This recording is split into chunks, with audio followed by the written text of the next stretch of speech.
जय हिंद दोस्तों। मैं रमाकांत जायसवाल स्वागत करता हूं आप सबका study with Rama YouTube channel पर। उम्मीद है दोस्तों कि आप सब स्वस्थ होंगे और अच्छे से अपनी पढ़ाई कर रहे होंगे। दोस्तों, आप जानते हैं कि हम पढ़ रहे हैं आधुनिक भारत का इतिहास, यानी हम क्या पढ़ रहे हैं? Modern Indian history. हम पढ़ रहे हैं आधुनिक भारत का जो इतिहास हमारा दोस्तों, हम उसको पढ़ रहे हैं। और हमने अपने पिछले वीडियो में गांधी जी के परिचय तक की चीज़ों को पढ़ लिया था, यानी गांधी जी का जन्म कहाँ हुआ था और उनके कुछ आरंभिक कार्य जो थे, यानी हमने यहाँ तक की चीज़ों को पढ़ लिया था। आप जितने पुराने बच्चे होंगे जो नियमित वीडियो को देख रहे होंगे, उम्मीद है दोस्तों कि उन लोगों ने एक क्रम से वीडियो को देखा होगा और उन लोगों ने समझा होगा कि हमने एक सीक्वेंस से, यानी एक क्रम से चीज़ों को हम पढ़ रहे हैं। तो हमने कहाँ तक पढ़ लिया? गांधी जी के परिचय और उसके आरंभिक कार्य तक गांधी जी के हमने यहाँ तक का पढ़ लिया है।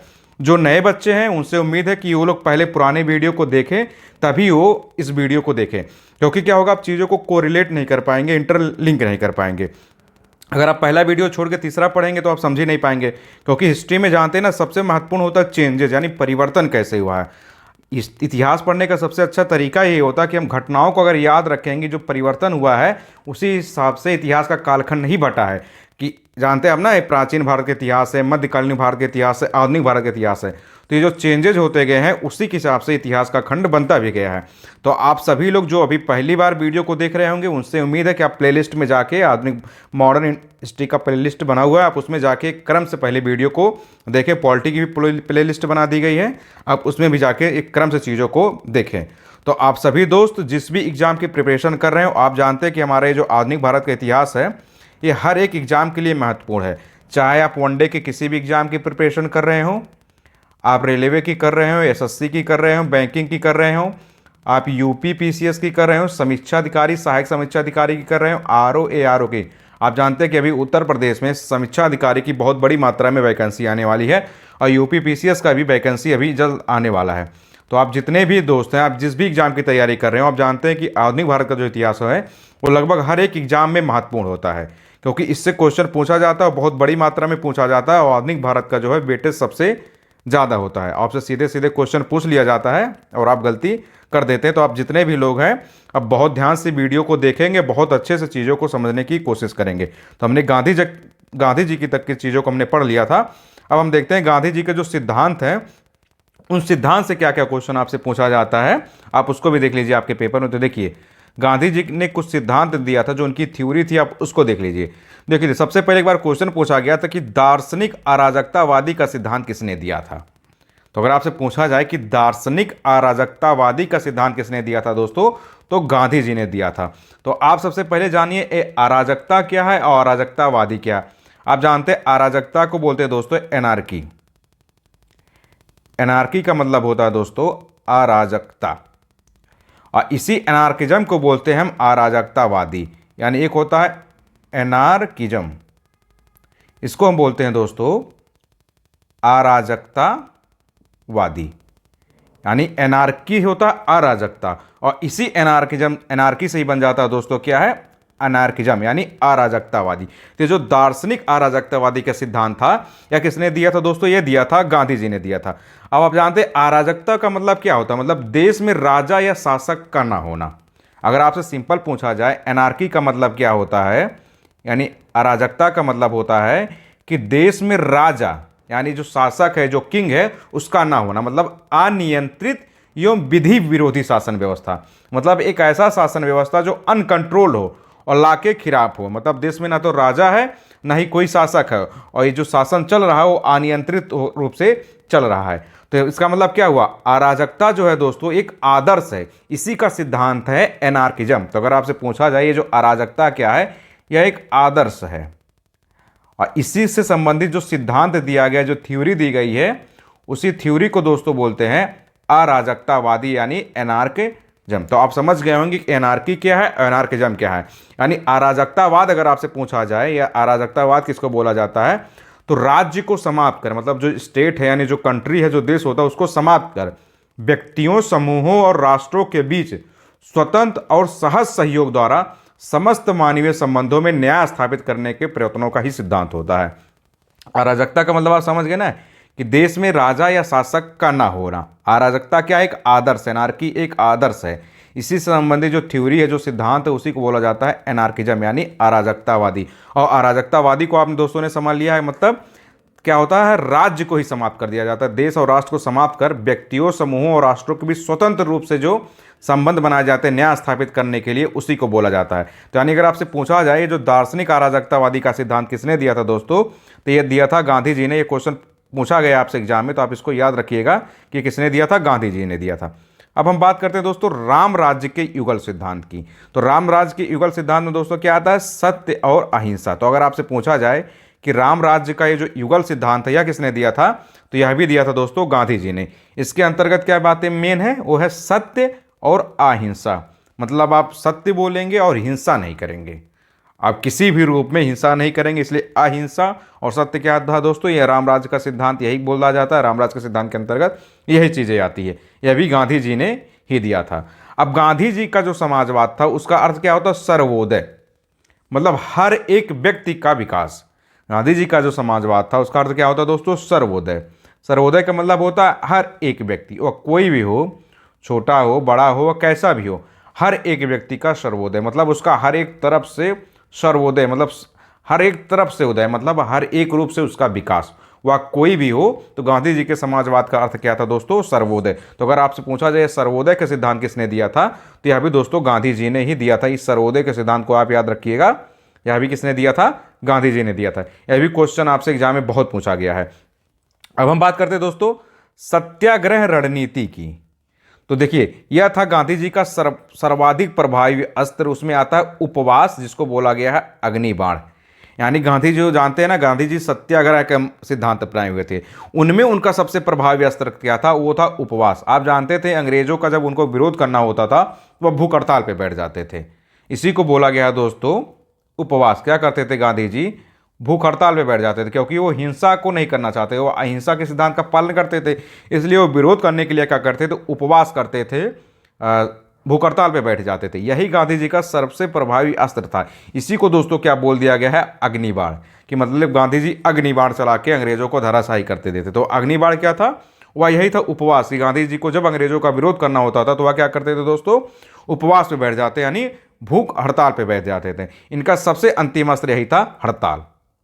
यही उपवास करते थे, और जब अंग्रेज मानते नहीं थे तो वो हड़ताल कर देते थे, मतलब उनका हर एक रूप से विरोध करते थे, उनकी किसी भी नीति को नहीं मानते थे। तो गांधी जी का सबसे प्रभावी अस्त्र क्या था, उपवास, मतलब भूख हड़ताल, खाना पीना छोड़ देना, चीज़ों का विरोध करना। उनका अंतिम अस्त्र यही था, हड़ताल, कि जब अंग्रेज नहीं मानते थे तो पूरी रूप से वो हड़ताल पर ही उतार हो जाते थे। तो यह गांधी जी का था, सत्याग्रह की रणनीति यही थी, और उनमें इनके अस्त्र आते हैं। अगर पूछा जाए गांधी जी का अग्निबाण क्या था, तो अग्निबाण वो वाला नहीं था रामायण और महाभारत वाला, ये उपवास वाला अग्निबाण था। अब हम बात करते हैं दोस्तों गांधी जी ने सत्याग्रही का उद्देश्य क्या बताया। सत्याग्रह का सिद्धांत गांधी जी ने दिया, उन्होंने क्या किया, सत्याग्रही का उद्देश्य क्या बताया, कि अगर आप सत्याग्रह करना चाहते हैं तो सत्याग्रही का उद्देश्य क्या है, शत्रु को पराजित करना नहीं, शत्रु का हृदय परिवर्तित करके उसे अपने अनुकूल बनाना। यानी गांधी जी का जो सत्याग्रह था, ये जो गांधी जी ने सत्याग्रह का कॉन्सेप्ट दिया था, इसका उद्देश्य क्या था, इसका उद्देश्य यह नहीं था कि आप अपने शत्रु को पराजित कर दें। गांधी जी अपने शत्रु को पराजित नहीं करना चाहते थे, यह क्योंकि वो हिंसा के सिद्धांत को नहीं मानते, तो वह अहिंसा पर जोर देते थे।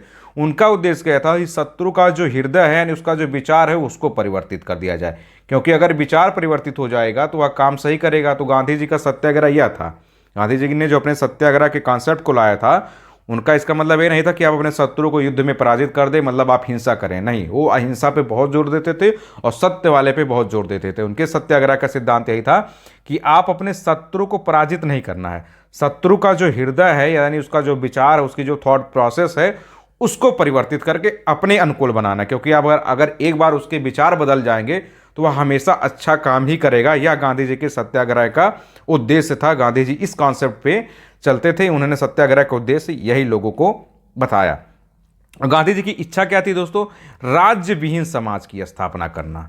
गांधी जी कहते थे कि एक ऐसे समाज की स्थापना की जाए जो राज्य विहीन हो, यानी गांधी जी क्या करते थे, उनकी इच्छा थी कि राज्य विहीन समाज की स्थापना की जाए। अभी आपने देखा ना दोस्तों, उनके जो दार्शनिक अराजकतावादी सिद्धांत पे जो उन्होंने जोर दिया है वो उसी के अंतर्गत आता है। उन्होंने क्या किया था, राज्य विहीन समाज की स्थापना पर जोर दिया था। तो आपसे सीधे सीधे ये भी क्वेश्चन पूछ लिया जाता है कि राज्य विहीन समाज की स्थापना पर किसने जोर दिया था, तो वह गांधी जी की इच्छा थी। आप इसको याद रखिएगा। इन्होंने दोस्तों, गांधी जी ने एक काम और किया था, निष्क्रिय प्रतिरोध का सिद्धांत अपनाया था साउथ अफ्रीका में। यह इनका राजनीतिक असर था, यानी पॉलिटिकल वेपन था यह गांधी जी का। गांधी जी ने क्या किया था, दक्षिण, जानते हैं हमने, गांधी जी भारत आने से पहले दक्षिण अफ्रीका में लगभग सारे प्रयोग कर चुके थे।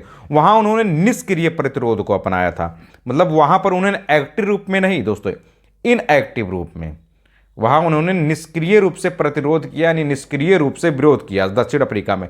यह गांधी जी का दोस्तों राजनीतिक अस्त्र था, यानी पॉलिटिकल वेपन था। जैसे आजकल जानते हैं ना, आप लोग के हथियार कुछ और होते हैं, तो गांधी जी का अगर पूछा जाए पॉलिटिकल वेपन यानी राजनीतिक अस्त्र क्या था दोस्तों, तो वह था निष्क्रिय प्रतिरोध करना। निष्क्रिय रूप से जो गांधी जी प्रतिरोध करते थे, यही उनका क्या था दोस्तों, राजनीतिक अस्त्र था, यानी पॉलिटिकल वेपन था। तो आप इसको भी याद रखिएगा। अब हम बात करते हैं, देखिए दोस्तों, सत्याग्रह की अगर हम बात करें, ये जो इन्होंने सत्याग्रह का कॉन्सेप्ट दिया था उसकी हम बात करें। देखिए इसमें आता नैतिक सत्य, यानी सत्य को मानकर किसी वस्तु के लिए आग्रह करना। सत्याग्रह का अगर पूछा जाए अर्थ क्या होता है, तो ये जो सत्याग्रह का इन्होंने सिद्धांत दिया दोस्तों, तो इसका अर्थ होता है, सत्याग्रह का अर्थ होता है मतलब सत्य को मानकर, मतलब आप सबसे पहले क्या करेंगे, सत्य को मान ले, उसके बाद किसी वस्तु का आग्रह करना, यानी सत्य को मानकर किसी वस्तु का आग्रह करना, यही सत्याग्रह का अर्थ था। तो अगर आपसे पूछा जाए कि सत्याग्रह का अर्थ क्या था, तो वह था दोस्तों सत्य को मानकर, यानी जो ट्रुथ है, यानी जो सच्चाई है, उसको मानकर किसी वस्तु के लिए क्या करना, आग्रह करना। यानी ये क्या होता था, एक तरह का नैतिक शक्ति होता था, यानी इथिकल पावर होता था। आपको सत्याग्रह क्या करता था, इथिकल पावर देता था, आपको नैतिक रूप से मजबूत करता था। ये जो सत्याग्रह था दोस्तों, ये क्या करता था, आपको एथिकल पावर देता था, यह आपको नैतिक रूप से मजबूत करता था, यानी मजबूती प्रदान करता था। यही इनके सत्याग्रह का कॉन्सेप्ट था, सत्य को मानकर किसी वस्तु के लिए आग्रह करना। तो दोस्तों, गांधी जी ने जो सिद्धांत दिया है, यानी इनका जो ये दार्शनिक अराजकतावादी का सिद्धांत है, राम राज्य का जो युगल सिद्धांत है, यानी इनके समाजवाद का अर्थ यानी सर्वोदय का जो इन्होंने कॉन्सेप्ट दिया था, सत्याग्रह का अर्थ क्या होता, सत्याग्रह का उद्देश्य क्या है, इनके सर्वाधिक प्रभावी अस्त्र क्या थे या अंतिम अस्त्र क्या थे, ये सब क्वेश्चन आपसे पूछे जाते हैं और एग्जाम में सीधे सीधे पूछ लिया जाता है कि निम्नलिखित में से कौन से कथन गांधी जी के लिए उपयुक्त हैं या गांधी जी के लिए सुइटेबल है। या कभी कभी दिया जाता है कि राम राज्य के युगल सिद्धांत को किसने दिया था, या गांधी जी के समाजवाद का अर्थ क्या था, सर्वोदय। तो अगर आप ये चीज़ें 2-3 बार पढ़ेंगे दोस्तों, तो आपको याद होता जाएगा। देखिए आप लोग क्या करें, आप जब मैं क्लास पढ़ा रहा हूँ, आप वीडियो को देखते भी रहें और चीज़ों को आप नोट डाउन भी करते रहें। आप साथ ही साथ क्या करें, नोट डाउन भी करते रहें, क्योंकि आप जब रिवीजन करेंगे ना, इससे बहुत आसानी होगी आपको रिवीजन करने में। आप चाहें तो इस बुक को भी लेके पढ़ सकते हैं और आप चाहें तो चीज़ों को नोट डाउन करेंगे। नोट डाउन करने से 2 चीज़ें फ़ायदा होती है दोस्तों, क्योंकि आप अपने हिसाब से चीज़ों को लिखेंगे। आप जब रिवीजन करेंगे तो आपको पता होगा कि आपने कौन सी चीज़ें कहाँ रखी है और किन चीज़ों को आप छोड़ेंगे। जो चीज़ें आपको याद होगी उसको आप आसानी से छोड़ देंगे। तो आप चीज़ों को रिवीजन करते रहिए। आप जानते हैं कि मैं अपने हर एक वीडियो में रिवीजन और प्रैक्टिस पर बहुत जोर देता हूँ। आप रिवीजन करते रहिए और प्रैक्टिस करते रहिए। आप जिस भी एग्जाम के लिए प्रिपेयर कर रहे हो, आप कोई भी एग्जाम की तैयारी कर रहे हो, किसी भी स्टेट की एग्जाम की तैयारी कर रहे हो, वनडे की तैयारी, एसएससी बैंक की, जिसकी भी आप कर रहे हो, आप उस एग्जाम का बैक ईयर पेपर अपने साथ रखा करिए। उसके सिलेबस को पहले देख लीजिए, उसका बैक ईयर पेपर अपने पास रखा करिए और देखिए कि आपसे पूछे कौन से क्वेश्चन पूछे जा चुके हैं। इससे आपको टॉपिक्स के बारे में पता चल जाता है कि कौन से टॉपिक्स यानी महत्वपूर्ण है, और आप रिवीजन करते रहेंगे तो इससे चीज़ों आपकी मजबूती के बारे में पता चलता जाएगा कि आपकी किन किन टॉपिक्स पे पकड़ अच्छी है और कहाँ पे आप पर कन्फ्यूजन हो रहा है। तो आप रिवीजन और प्रैक्टिस को कभी भी नहीं छोड़ेंगे और आप अपने एग्जाम को, अपने टारगेट को दिमाग में लेके चलेंगे। अब दोस्तों, आपने यहाँ तक देख लिया, सत्याग्रह तक की चीज़ों को देख लिया है। अब हम देखते हैं यहाँ गांधी जी से देखिए कुछ महत्वपूर्ण तथ्य और दिए, कुछ और फैक्ट दिए गए हैं, उसको भी आप देख लीजिए कि क्या क्या क्वेश्चन सीधे आपसे बनता है। तो हम इसको इरेज कर देते हैं, आप इसको भी देख लीजिए। तो देखिए इनका एक और आता आत्मनियंत्रण। ये जो आत्मनियंत्रण का सिद्धांत है दोस्तों, गांधी जी ने जो दिया था, इसको भी हम देख लेते हैं उसके अंतर्गत क्या आता है। तो देखिए, गांधी जी द्वारा परिवार नियोजन हेतु सुझाया गया यह सर्वोत्तम उपाय था।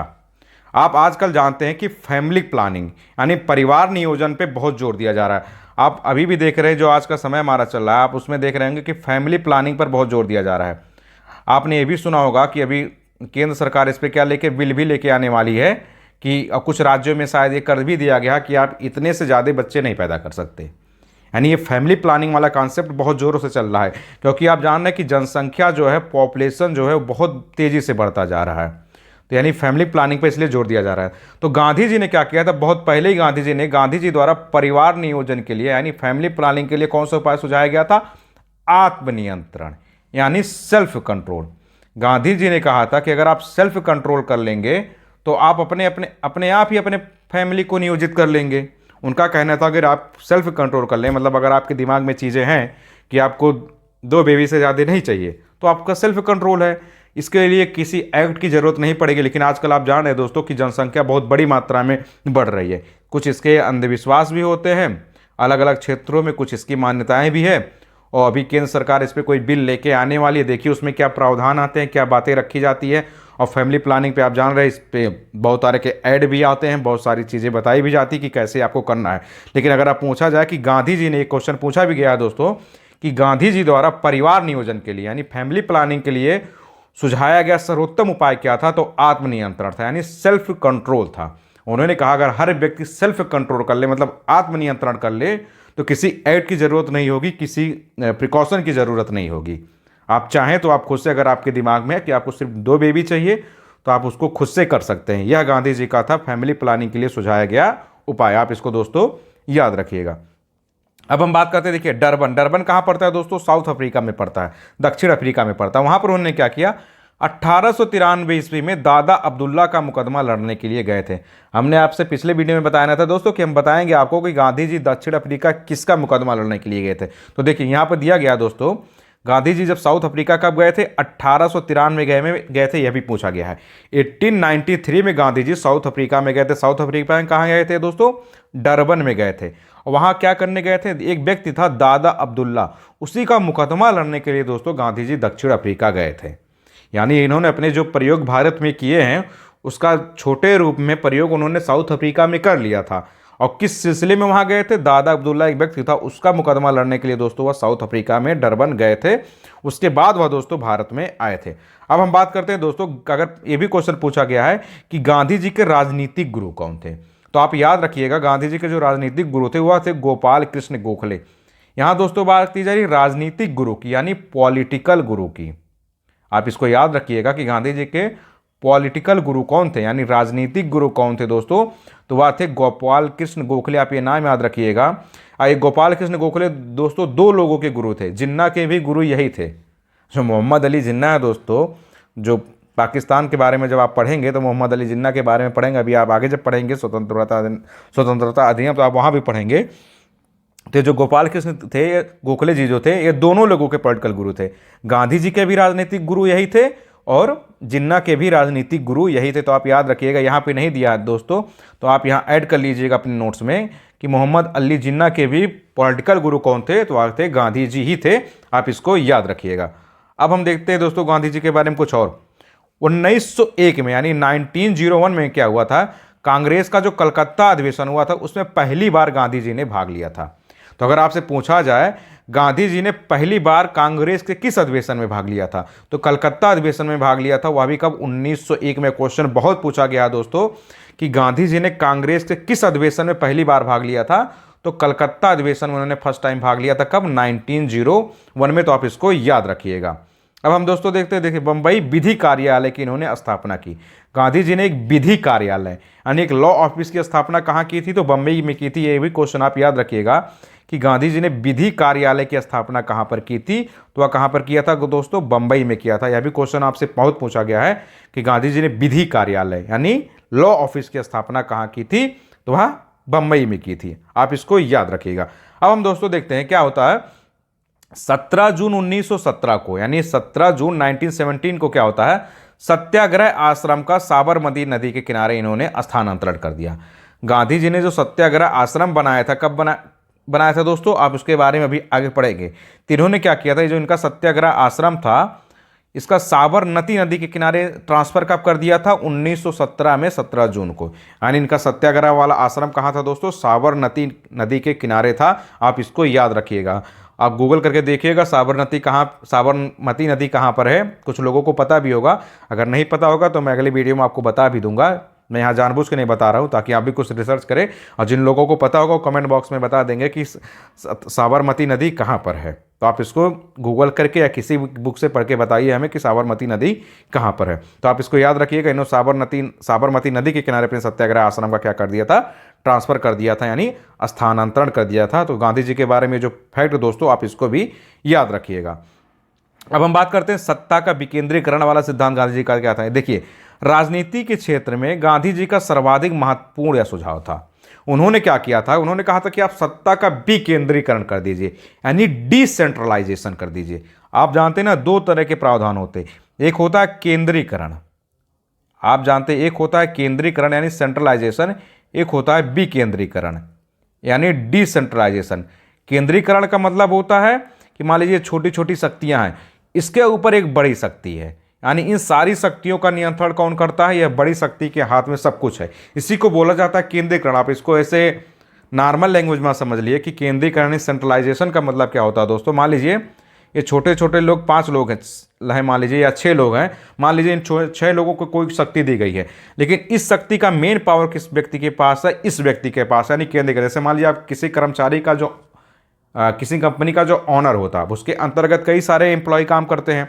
अब उन सारे एम्प्लॉय को छोटे छोटे पावर दिए गए हैं उस कंपनी से संबंधित, लेकिन उसका जो केंद्रीकरण है, उस कंपनी का जो मेन ऑनर है उसके पास होता है, वह जो चाहे वही होगा। तो इसी तरह जो सत्ता की बात होती थी, जो राजनीति के क्षेत्र में गांधी जी का सर्वाधिक महत्वपूर्ण सुधार क्या था कि आप सत्ता का विकेंद्रीकरण कर दीजिए, यानी डिसेंट्रलाइजेशन, यानी इसी का उल्टा होता है, केंद्रीकरण का उल्टा ही होता है विकेंद्रीकरण। मतलब ये जो बड़ी शक्तियों को बांटकर आप छोटे छोटे शक्तियों को दे दीजिए, छोटे छोटे ग्रुप में इसको डिवाइड कर दीजिए, इसी को बोलते हैं विकेंद्रीकरण। मतलब इसका उल्टा इन्होंने कहा था कि राजनीति के क्षेत्र में यह प्रयोग अपनाना चाहिए, विकेंद्रीकरण वाला प्रयोग अपनाना चाहिए, डिसेंट्रलाइजेशन वाला प्रयोग को अपनाया जाना चाहिए। और गांधी जी ने देखिए एक बात पर और जोर दिया कि श्रम को असाधारण महत्व दिया जाता है। इन्होंने कहा कि आप श्रम करते रहिए, लेबर करते रहिए, यानी पूछा जाता है कि श्रम को असाधारण महत्व दिया जाता है। इस पर भी गांधी जी ने बात किया था कि इसको आप असाधारण महत्व देते हैं, इसको जानते हैं ना कि मतलब जो श्रम किया जाता है, जो लेबर का वाला काम होता है, उसको आप सम्मानजनक दृष्टि से देखिए, ना कि आप भेदभाव की दृष्टि से देखिए। तो उन्होंने कहा था जो श्रम है, श्रम को जो है असाधारण महत्व दिया जाता है। तो आप गांधी जी के बारे में जो फैक्ट है दोस्तों, आप इसको याद रखिएगा कि उनका आत्मनियंत्रण वाला कॉन्सेप्ट क्या था, उनके पॉलिटिकल गुरु कौन थे, उन्होंने विधि कार्यालय की स्थापना कहाँ की थी, और उनका जो सत्याग्रह वाला आश्रम कहाँ था। आप इस फैक्ट को भी अच्छे से याद रखिएगा। दोस्तों हम यहाँ देखते हैं गांधी जी से संबंधित कुछ महत्वपूर्ण फैक्ट और दिया गया है, आप उसको भी देख लीजिए कि ये महत्वपूर्ण फैक्ट क्या है। देखिए, अगर हम गांधी जी की बात करें तो देखिए, जो इन्होंने चंपारण सत्याग्रह किया था, आप देखेंगे जानते हैं कि चंपारण सत्याग्रह जो हुआ था वह गांधी जी का भारत में पहला सफल सत्याग्रह था, 1917 में हुआ था, बिहार में हुआ था।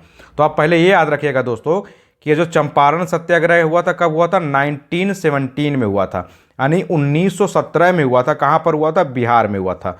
और भारत में गांधी जी का यह पहला सफल सत्याग्रह था। तो अगर आपसे पूछा जाए कि भारत में गांधी जी का पहला सफल सत्याग्रह क्या था, तो वह था चंपारण सत्याग्रह था। और चंपारण सत्याग्रह दोस्तों कहाँ पर हुआ था, बिहार में हुआ था। कब हुआ था, 1917 में हुआ था। तो आप इस डेट को अच्छे से दोस्तों याद रखिएगा कि चंपारण सत्याग्रह कहाँ पर हुआ था, बिहार में हुआ था। और आप एक चीज़ और जानते हैं, जो किसान आंदोलन था वो कौन सा, चंपारण और खेड़ा।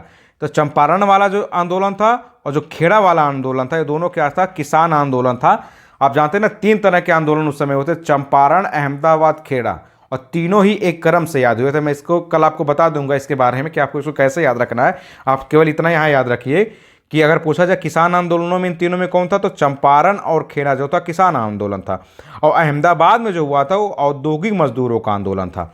तो जो 3 आंदोलन हुए थे, चंपारण, अहमदाबाद और खेड़ा, इन तीनों आप दोस्तों याद रखिएगा कि ये जो चंपारण वाला आंदोलन था और खेड़ा वाला था, यही किसान आंदोलन था। अहमदाबाद में जो आंदोलन हुआ था दोस्तों, वह औद्योगिक मजदूरों का आंदोलन था। आप ये भी क्वेश्चन पूछा गया है कि इन तीनों में से कौन सा ऐसा है जो किसान आंदोलन नहीं है, तो उसमें आप कौन से पे जाएंगे दोस्तों, अहमदाबाद। अगर आपसे ऐसे पूछा जाता है कि निम्नलिखित में से कौन से किसान आंदोलन है, तो आप चंपारण और खेड़ा पे जाएंगे, अहमदाबाद को आप सही नहीं बताएंगे। तो आप ये बेसिक डिफरेंस जो है दोस्तों ये याद रखिएगा कि कौन सा चंपारण वाला था, कौन से अहमदाबाद वाला था। अब देखिए कुछ स्टेटमेंट है दोस्तों, आप वो देख लीजिए। विदेशी वस्त्रों की बर्बादी ही उनके साथ सर्वोत्तम व्यवहार है। गांधी जी का स्टेटमेंट, अगर सबसे पहले ही स्टेटमेंट पूछा जाता कि यह स्टेटमेंट किसका है, कि विदेशी वस्त्रों की बर्बादी ही उनके साथ सर्वोत्तम व्यवहार है, तो यह स्टेटमेंट जो है दोस्तों यह गांधी जी का है। इसके बारे में देखिए उन्होंने क्या कहा था कि देसी वस्तुओं के उत्पादन तथा बिक्री को इससे प्रोत्साहन मिलेगी।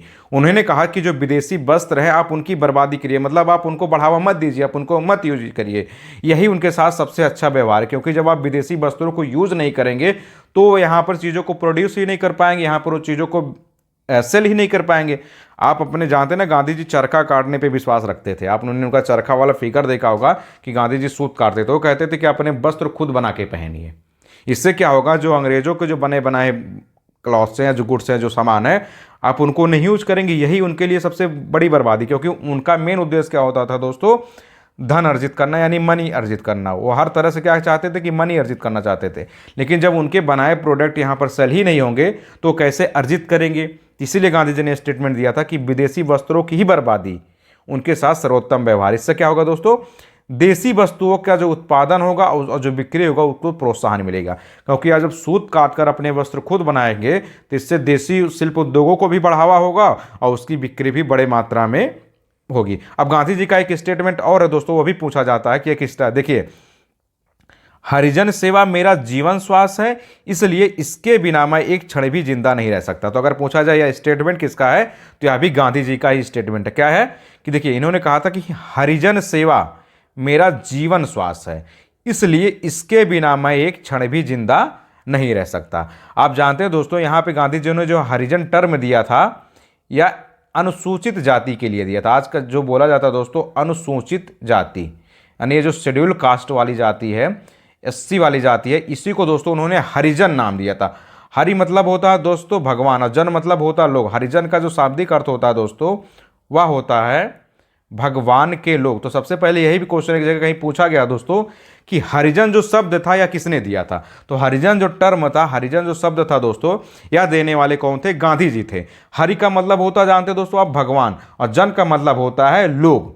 तो इसलिए उन्होंने टर्म दिया था कि ये जो अनुसूचित जाति यानी जो शेड्यूल कास्ट है दोस्तों, यह भी भगवान के ही बनाए हुए लोग हैं। मतलब आप इनका भेदभाव मत करिए, यहाँ आप जाति को लेकर कभी भी भेदभाव मत करिए, क्योंकि जितनी भी जातियाँ हैं वो सब भगवान के द्वारा ही बनाई गई लोग हैं। इंसानों ने सिर्फ इसको अलग अलग जातियों में बांट दिया। इसीलिए गांधी जी ने हरिजन टर्म दिया था। तो आप सबसे पहले यही याद रखेंगे कि हरिजन शब्द किसने दिया था दोस्तों, तो यह दिया था गांधी जी ने। हरिजन का मतलब क्या होता है, हरि मतलब होता है भगवान, जन मतलब होता है लोग, यानी भगवान के लोग। और ये हरिजन शब्द किसके लिए था दोस्तों, अनुसूचित जाति, यानी जो शेड्यूल कास्ट वाली जाति है उसी के लिए इन्होंने दिया था। और पूछा जाए ये स्टेटमेंट किसका है, तो यह गांधी जी का है कि हरिजन सेवा मेरा जीवन श्वास है। मतलब इन लोगों की ही सेवा करना मेरा जीवन बस श्वास है। मतलब जितने भी लोग हैं सबकी सेवा करना। यहाँ पर हरिजन से केवल इतना मत समझिए कि केवल एक कम्युनिटी या एक व्यक्ति की सेवा करना। मतलब गांधी जी का कहने का मतलब था जितने भी व्यक्ति हैं सब भगवान के ही बनाए लोग हैं, और सबकी सेवा करना क्या है, मेरा जीवन श्वास है। इसके बिना मैं एक क्षण भी जिंदा नहीं रह सकता। यह गांधी जी का स्टेटमेंट है। तो गांधी जी के अगर ये स्टेटमेंट दिया जाए दोस्तों तो आप इसको याद रखिएगा कि किसका स्टेटमेंट है, गांधी जी का स्टेटमेंट है। तो उम्मीद है दोस्तों कि हमने जहाँ तक हमने चीज़ों को पढ़ाया है, आप लोगों ने इसको बहुत ध्यान से सुना होगा, चीज़ों को नोट डाउन किया होगा। आप जिन लोगों ने इसको नोट डाउन करना भूल गए होंगे वो वीडियो को 2-3 बार अच्छे से देख लेंगे और चीज़ों को समझ लेंगे, आप अच्छे से देख लेंगे। देखिए हमारा जो अगला वीडियो आएगा दोस्तों, हम उसमें यहाँ से पढ़ेंगे गांधी जी के प्रेरणा सोर्स क्या क्या रहे, यानी गांधी जी के बारे में भी कुछ फैक्ट बच जा रहा है दोस्तों, उसके लिए हम अगले वीडियो में पढ़ेंगे। हम चाहे तो यहाँ पर कवर कर सकते हैं, लेकिन इससे क्या होगा, वीडियो बहुत बड़ा हो जाएगा और मैं आपको बर्डन नहीं देना चाहता। आप पढ़ाई क्या करिए, इंजॉय के साथ करिए, किसी भी चीज़ को बोझ समझ के आप पढ़ाई मत करिए। कोई ज़रूरी नहीं है कि आप 1 घंटे का वीडियो देख के चीज़ों को जल्दी जल्दी समेटिए, नहीं। क्या होता है, आपको वो चीज़ें याद नहीं रह जाती और सारे कॉन्सेप्ट आपके दिमाग से निकल जाते हैं। तो देखिए मैं क्रम से पढ़ा रहा हूँ, आप विश्वास रखिए कि हम आधुनिक भारत का हमारा जो सीरीज चल रहा है इसमें हम आपको कंप्लीट पूरा आधुनिक भारत का इतिहास पढ़ाने वाले हैं। तो हम जहाँ तक से चीज़ों को छोड़ रहे हैं, हम अपने अगले वीडियो में वहीं से चीज़ों को शुरू करेंगे। बस आप सब दोस्तों से एक छोटा सा निवेदन है कि आप हमारे YouTube channel study with Rama, इस यूट्यूब चैनल को दोस्तों सब्सक्राइब कर लीजिएगा, इसको अपने दोस्तों में शेयर भी कर देंगे। जो भी भाई बहन या आपके फ्रेंड सर्किल में जो भी किसी भी कंपटीशन की तैयारी कर रहे हो, किसी भी प्रतियोगी परीक्षा की तैयारी कर रहे हो, आप उन तक वीडियो को शेयर कर देंगे ताकि उनकी भी तैयारी को एक मजबूती मिल सके। और यही हमारे मोटिवेशन का एक जरिया भी होता है दोस्तों, क्योंकि हम भी आपको 100% चीज़ें बहुत ईमानदारी से, बहुत अच्छे तरीके से समझाने की कोशिश कर रहे हैं। तो जो भी दोस्त तैयारी कर रहे हो, किसी भी एग्जाम की कर रहे हो, रेलवे की कर रहे हो, बैंकिंग की कर रहे हो, एसएससी की कर रहे हो, या वनडे के किसी भी एग्जाम की प्रिपरेशन कर रहे हो, यूपी पीसीएस की कर रहे हो, समीक्षा अधिकारी, सहायक समीक्षा अधिकारी की कर रहे हो, या जिस भी एग्जाम की तैयारी कर रहे हो जहां पर इतिहास से क्वेश्चन पूछा जाता है, आप उन तक दोस्तों वीडियो को शेयर कर दीजिएगा। अगर आपके कोई डाउट रह जाते हैं, कोई सजेशन रह जाते हैं दोस्तों, तो आप नीचे कमेंट बॉक्स में दे देंगे कि अगर आपको कुछ सवाल रह जाते हैं, कोई चीज़ आपको नहीं समझ में आया होगा तो दोस्तों, तो आप कमेंट बॉक्स में दे देंगे, मैं उसका अवश्य रिप्लाई करूंगा। तो आप सभी दोस्त, उम्मीद है कि अब आप अच्छे से पढ़ाई भी करेंगे और स्वस्थ रहेंगे। तो चलिए दोस्तों, मिलते हैं फिर नेक्स्ट वीडियो में। बहुत बहुत धन्यवाद आपका वीडियो देखने के लिए। जय हिंद माय डियर फ्रेंड।